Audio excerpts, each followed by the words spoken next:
Hello and welcome to another episode of Inspiring Entrepreneurs with Alan Moore. We're talking again about good design is good business, and this morning Alan's going to be talking to us about one particular product that is very close to his heart and has some fantastic lessons that we can all learn from. So hello Alan, it's great to talk to you again. Very good morning to you, Anne. And what are you going to be talking about today? Well, I think the plan is we're going to be talking about a company that I think is very interesting for many different reasons, for many different types of businesses to look at and learn from, and that's Lego. And part of that story leads us on to sort of the second part of our talk, which is actually about how collaborative platforms, the ways that we can use collaboration to do all sorts of very interesting things with very different types of businesses. I think that's something that we should be all looking at a little bit more closely. Okay, so where did the Lego transformation begin? And I guess they discovered that people weren't buying Lego anymore and tried to figure out how to turn the company around or how to do something different. That's right. I mean, of course, the ha-ha moment, which is when you realise that this once incredibly successful company is not probably doing quite so well, is when you look at the third quarter results of a particular year, and they just seem to have a big gravitational pull on them.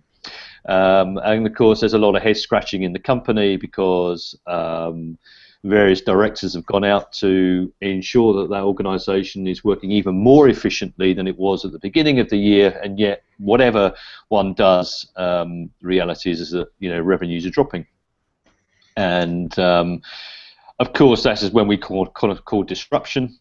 And the reality is that when an organisation, a company, or even an entire industry is disrupted to that scale, it's because they've been looking in the wrong place and they can't quite understand what's going on. And of course, with Lego, the big disruptor really was digital games. And in many respects, you could say, well, you're all part of the kind of the industry around play, but the reality is Lego would be looking at very traditional types of toy manufacturers in the past as sort of being there in their industry, in their market, in their competition. And a little bit like we talked about, Apple coming along and also Samsung and disrupting the handset market, which did a lot of damage, to Nokia. In the same way, digital games did it for Lego.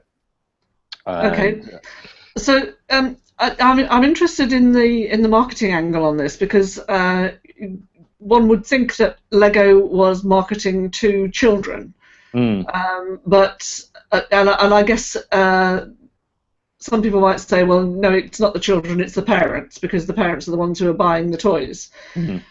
So how do they cut through this and exactly who they should be talking to and what's going on? Yeah, well, Lego in that sense is a really fascinating company. I mean, I can stand up in a room of fully grown adults and I can say who in this room is a Lego fan, and I will always get, at least one, if not 10 people, which are actually passionate about Lego. And I think that the really interesting thing with Lego is that they did realise that in fact they had a much broader marketplace and demographic than perhaps people realised in terms of play, and I think they really started to exploit that properly. Maybe that's the wrong word, but they certainly understood that it wasn't just children's games. And I think what was very interesting with Lego was then starting to understand how they could best serve those different types of communities, even though they were all maybe very different age groups in terms of wanting to use Lego products. So what you're saying is it's not just children and parents, it's other adults too. Oh, absolutely. So the Lego goes to MIT, the Massachusetts Institute of Technology, which is the most famous technology university in the world, and they say, hi, we're Lego. We understand you're interested in robotics, and we would really like to come and play with you with that. So the Mindstorms robotics whole process really started with Lego collaborating with MIT. It kind of shows that there's a very different type of thought process going on. Lego learnt a lot from that experience, were able to develop some very interesting products, but built a very adult community that was very serious about play. So you could say, and this I suppose is an interesting insight, which is play can be many things. You know, we learn through play. As children, it's very important that we have a very constructive, playful environment. Play can also be serious. I mean, there is actually a thing called the Serious Games Summit, where gaming actually can be applied to lots of very serious real-world problems. And I think Lego, in really understanding the multiplicity or sort of the spectrum of what play means, could then start to explore how they would work with different types of people passionate about their products and services. Okay. So having discovered that they had a much wider market than they thought, normally you'd be saying to people, you know, you have to find a niche and stick to that, and that's why you should be spending your marketing budget. But you're saying that this was actually widening it out. So yeah, how did that work? Well, I mean, I think that if the truth be told, in this sense, there wasn't a grand architect of we're in this really, really, really bad place, and this is the roadmap in terms of how we kind of get to, you know, business and marketing nirvana. But what I think was very interesting about Lego is that they understood that if they listened very deeply to what their customers were saying, really listened with great humility and openness, they could actually get a great deal of insight in terms of actually what they were saying and thinking. Accidental things. There's a famous story about the Santa Fe train. So Lego had come up with this train based on the Santa Fe, which is an American, very famous American locomotive engine, doing some focus testing, and the Lego community came back and said, well, we wouldn't have done it like that. This is rubbish. So Lego said, well, okay, well, then will you design it? Well, they designed it, and actually they sold something like, I think, at least 35,000 units, if not more, with no marketing, literally by word of mouth, because ultimately they could now see that people were very engaged with this product. And so that insight about deep listening and openness, I think, created a culture inside the company of being able to try things out. And they understood that experience was also a very, very important part of the Lego process. So there was a form of legitimacy in saying, well, let's go and try things out. Let's explore things.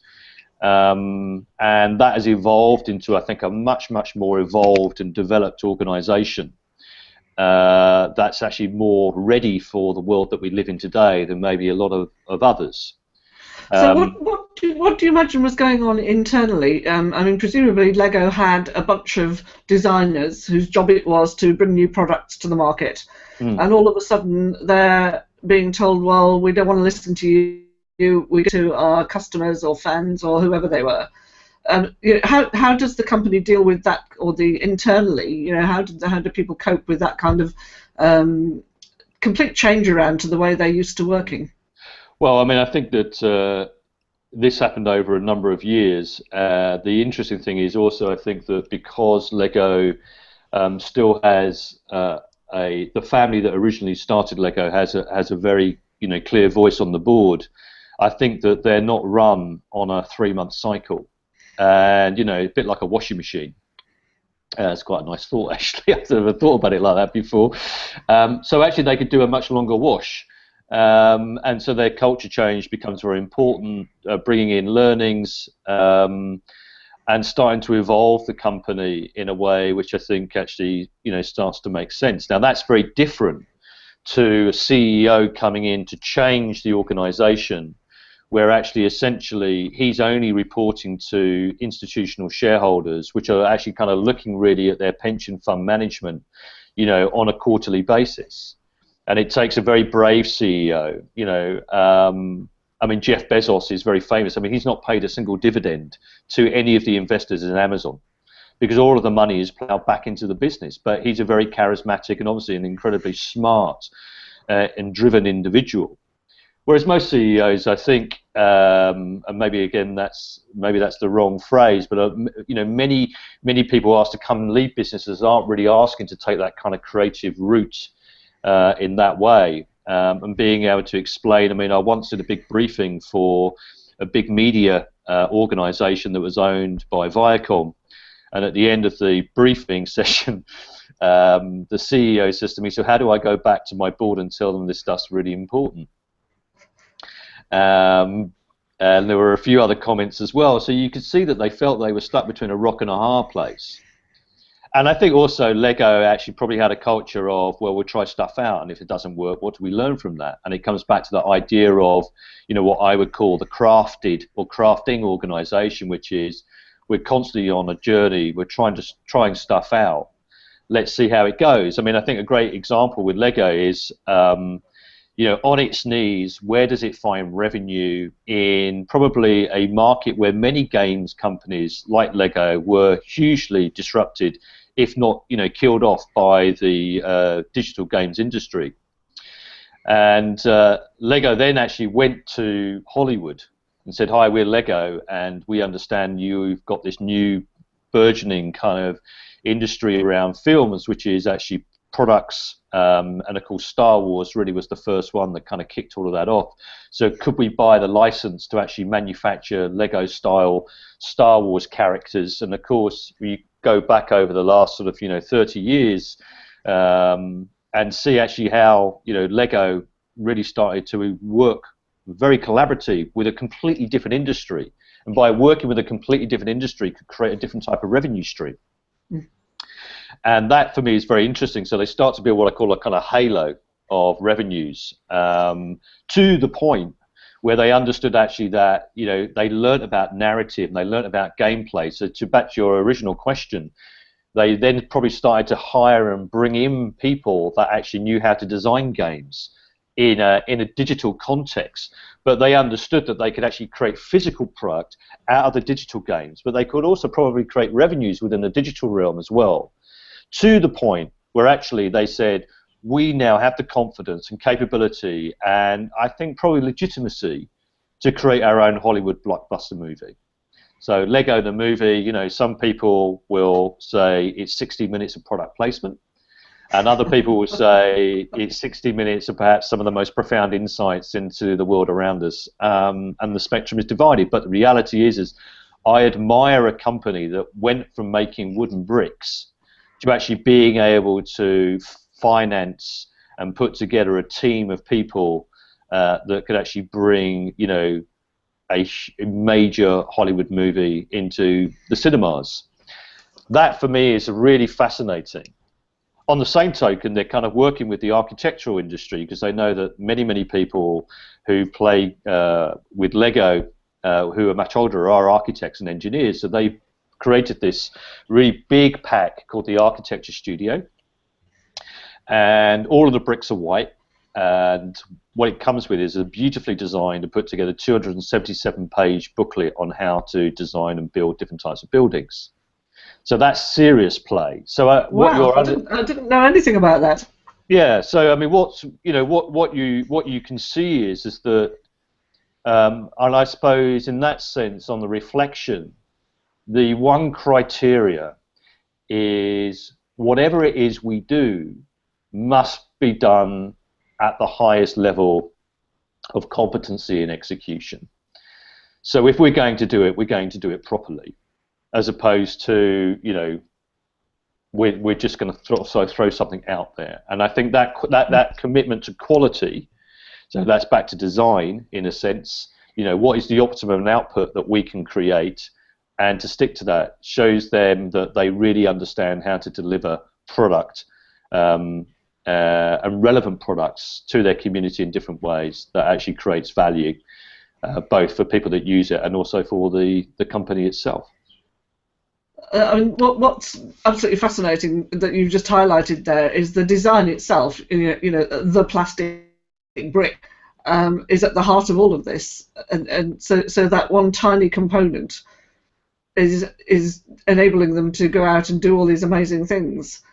Yeah, I think it really is. It's the creativity. It's the I actually think business wisdom is actually quite a nice way to kind of put it. Actually, being wise around your business, in understanding that it may well be a small thing that you create. That's the DNA of your business, but actually you could start to build products and services around that tiny unit in a way that just creates such great value and experience for people in different types of ways. And that, for me, is where design and creativity plays a really important role in how you evolve and develop those things. Yeah, that really is a fascinating concept. So you mentioned earlier that Lego had decided to go out and start collaborating with different types of industries. What about the original collaboration with their fans? How did that come about? Because that's not an easy thing to engineer. You can get a bunch of people in a room and or do focus groups or all kinds of things like that. Yeah. How did Lego go about it? Well, I think there's there was a sort of, this is an experience born out of many years, which is I think it's almost like a 10-point plan. It may be less, maybe 8 points, but this criteria of true, well, actually, that they didn't have customers, they had fans of Lego, and there's a different relationship between, so you will, and I'm sure you've heard this in your extensive career in business, there will be certain people you talk to who will talk about their customers as punters. Yes. And that one word, in its plurality, reveals a great deal about how that person really sees the value relationship. Whereas actually, if you understand that you've got 100,000 fans or 1 million fans of your business, then actually they are people that are highly invested in you.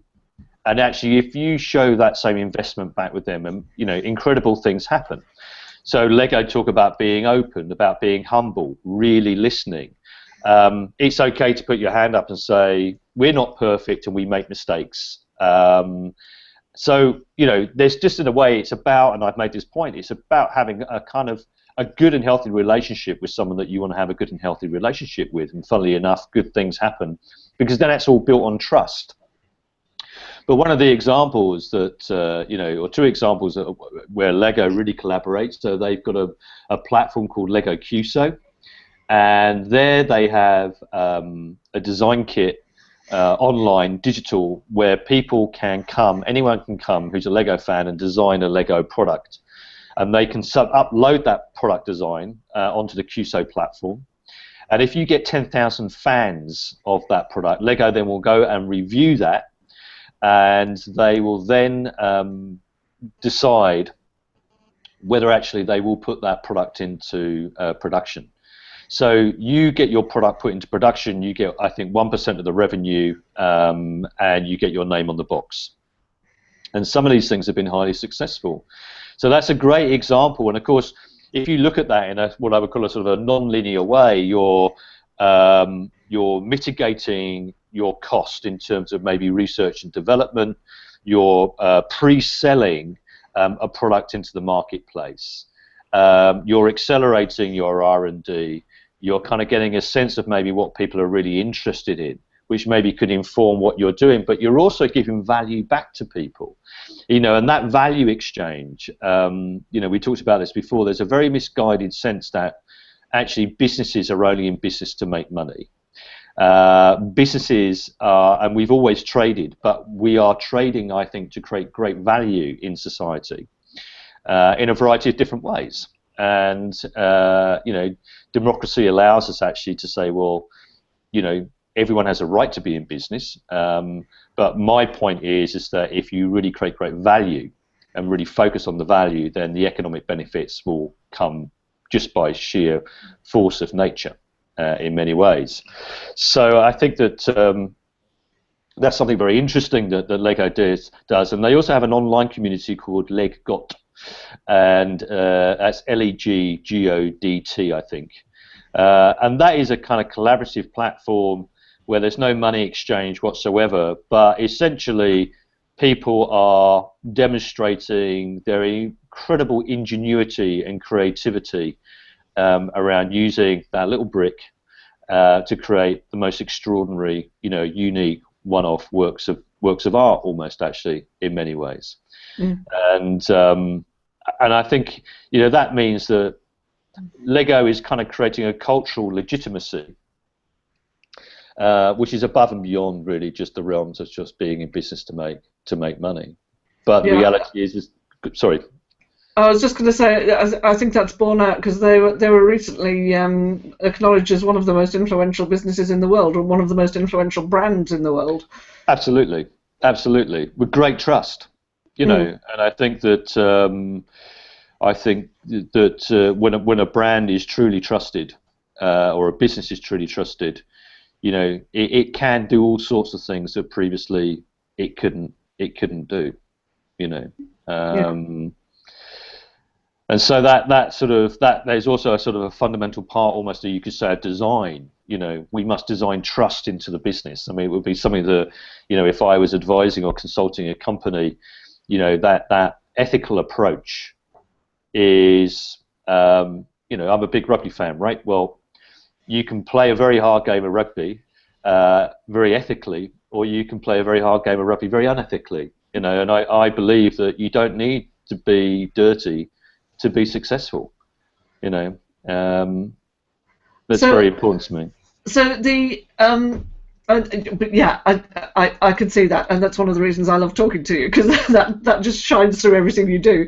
But what I'm interested in is taking this philosophy, if you like, and saying to any company, you know, whatever they're making, whether they're making, you know, plastic cable ties, or you know, paper to go through the copier, or, you know, the sort of basic stuff that we all use every day. Are you saying that these principles can be applied to absolutely everything?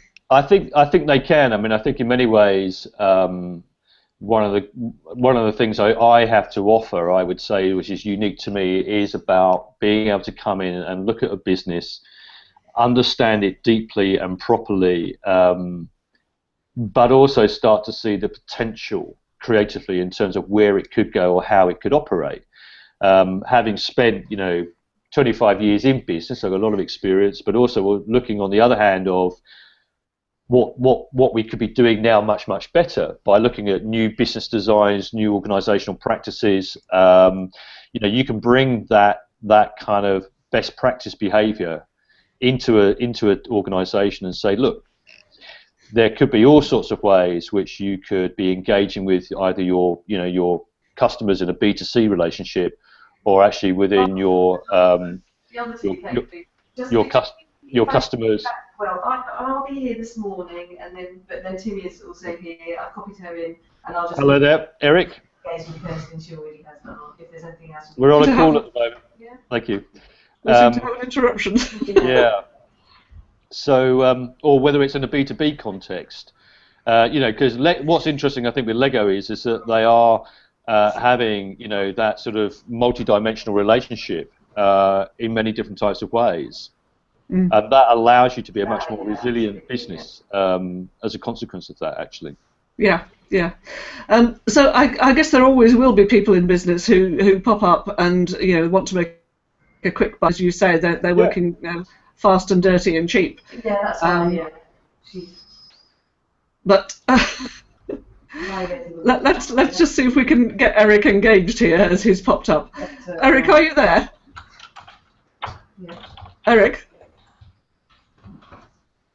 I'm not sure he can hear us. He says no microphone. Okay. So I don't know what we're picking up from on the sound there, but apologies. Apologies for listening. Let me just mute Eric and see if that helps. Thank you. Let's have a look. The which one? Sorry, just the watermark. There we go. Okay, that should work better now. So we can go back to our discussion, Alan. Yes. So we were saying that there will always be people who practice you know, cheap, dirty ways of running business, and their only aim is to make money. But are you saying that those businesses are less likely to be sustainable, you know, to be there for the long haul? Yeah, I think that's right. I mean, I think that ultimately, you know, you will always be caught out one way or another. I was actually just thinking about, you know, the business practices of the chairman of the Tory party this week. You know, Grant Schnapp's, aka Mr. Green, or whatever his name is, and I just think that ultimately there are things that come out of it, or the phone hacking. I mean, the news of the world. I mean, you think of all of the jobs that were lost, or it's very hubristic, as we talked about, thinking that you're untouchable, and whereas my motivation and interest and desire, I think, is to be in service to, people and organisations where I feel that we can together make something which is much more enduring and long-lasting and greater value. Yeah. And I mean, you could say, for example, if we move out of the technology sector or manufacturing, if you look at a company like Yeo Valley Farms, which is the largest organic dairy farm in the UK, Tim took his farm organic because he knew that it was a more enduring, more sustainable business model. But actually, they also make much, much better products. They're actually much better for the cows, and it's actually much better for the environment. The entire Yeo Valley is a far better place by the fact that it's farmed organically than it is on an industrial agricultural model. So yeah, I guess if you draw the parallels there with Lego and look at the Yeo Valley website, they certainly have this incredible relationship with their fans too. That's right, and I think that's just I think when people have traditionally been trained, in seeing, their customers as punters or as ABCDE1s, and I'm not saying that there's nothing wrong with understanding demographics, because it's a bit hard to sell an Aston Martin to a man that's earning £10 a week, right? So I mean, I understand that, but the fact of the matter is that that intense relationship that you can have with a brand. I mean, I've got this friend of mine, Dave Hyatt, who is the founder of Howie's, and it's incredible how many people associate Dave with Howie's. He's no longer involved with the business, but their resonancy and their passion for the brand and Dave are symbiotic. And I think that what he does, for example, with his new company, with Hyatt Denim, the way that he goes about communicating and talking about his product, you sense there's a great commitment to it. Or actually, like the founder of Patagonia, their work that they're doing is extremely interesting in terms of how they're trying to engage in a debate or a conversation in a variety of different ways. That could be about the environment, it could be about innovation, it could be about automotive engineering, like Local Motors. There are many different ways in which we can kind of create an enhanced relationship with our customers, and they will give you back in spades. It could be recommendation, it could be word of mouth, it may well be that they will just buy that extra product from you this year because they believe in you. I had a very interesting question from a guy who was running a startup, who said that his early stage fans had started to connect with him personally, and he was worried about what that might do for his brand moving on. When he scaled it, when it came to the point where he might want to sell it. Right. As to whether that personal relationship that he had with his early customers would actually be detrimental. So, what would your answer be to that? It's a good question, and I think there's no one answer to that one. I think that if I was him, I would be grateful that there are people that are that passionate about you, that want to lift you up and to help you. And it's really important to be able to accept that help with good grace and to be thankful for it, because as ploughing the road on your own is extremely hard and a very lonely business. I think he just needs to be honest and open in terms of what he's doing with the business, where he's taking the business, what his ambitions for the business are, that ultimately if he's building it for a trade sale or some form of exit or IPO, then that's his intention.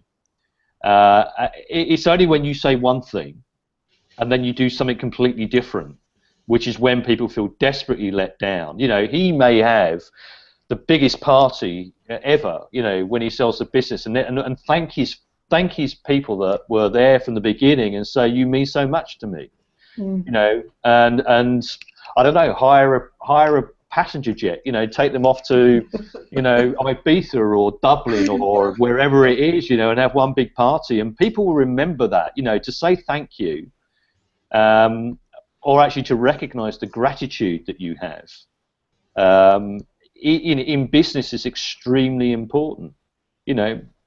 Someone buys me lunch. You know, I had lunch with a good friend of mine yesterday. He bought me lunch. I immediately sent him an email or a text message and said, I'm truly grateful for the lunch, you know. So I just think, again, it's back to being open and honest in terms of your lines of communication, you know. Yeah, absolutely. So that seems like a good place to stop this week. Yes. And as always, we've gone way beyond you know, simple ideas about how design is good for business. Yes. Because I know for you and for many other people, it's much more than that. It goes a lot deeper. But as always, it's great to talk to you, and we'll come back another week and talk some more. So thanks again, Alan. Thanks very much for joining us. I look forward to it. Thank you.